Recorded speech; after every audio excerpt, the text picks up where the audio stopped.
Dantiwada main canal Deesa road વરસાદમાં તૂટી પડ્યો, ખેડૂતોને ભારે હાલાકી, તાત્કાલિક રિપેરિંગની માંગ। દાંતીવાડા તાલુકાના મુખ્ય માર્ગોમાં ગણાતા દાંતીવાડા મેઇન કેનાલથી ડીસા જતા રસ્તાની હાલત વરસાદને કારણે બિસ્માર બની છે। સતત વરસતા વરસાદના કારણે આ મુખ્ય રસ્તો તૂટી ગયો છે, જેને કારણે અહીંથી દૈનિક જતા ખેડૂતો અને ગ્રામજનોને ભારે હાલાકીનો સામનો કરવો પડી રહ્યો છે। ખાસ કરીને કૃષિ ક્ષેત્રે જતા ખેડૂતો માટે આ માર્ગ મહત્વનો છે, કારણ કે આ માર્ગ મારફતે ખેતરો તરફ જવાની તેમજ આવતી જતી વાહન વ્યવહારની મુખ્ય કડી છે। સ્થાનિક ખેડૂતો અને ગ્રામજનોની માંગ છે કે તાત્કાલિક ધોરણે માર્ગની રિપેરિંગ કરવામાં આવે અને વરસાદ દરમિયાન વધુ નુકસાન થાય એ પહેલા યોગ્ય પગલાં લેવામાં આવે।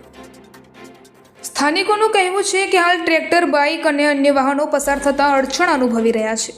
ભારે વરસાદ વચ્ચે પાણી ભરાવ અને કાદવ જેવી સ્થિતિને લીધે અકસ્માતની શક્યતા પણ વધતી દેખાઈ રહી છે। ગ્રામજનોનો સવાલ, દરેક વર્ષે માર્ગ તૂટી જાય છે તો એ કાયમી નિરાકરણ કેમ નથી આવતું? તાત્કાલિક આરએનબી કચેરી, તંત્ર અને પીડબ્લ્યુડી વિભાગ દ્વારા કાર્યવાહી કરાય તેવી ગ્રામજનોની અપેક્ષા છે। અહેવાલ અશોકસિંહ વાઘેલા, BNK ન્યૂઝ, દાંતીવાડા।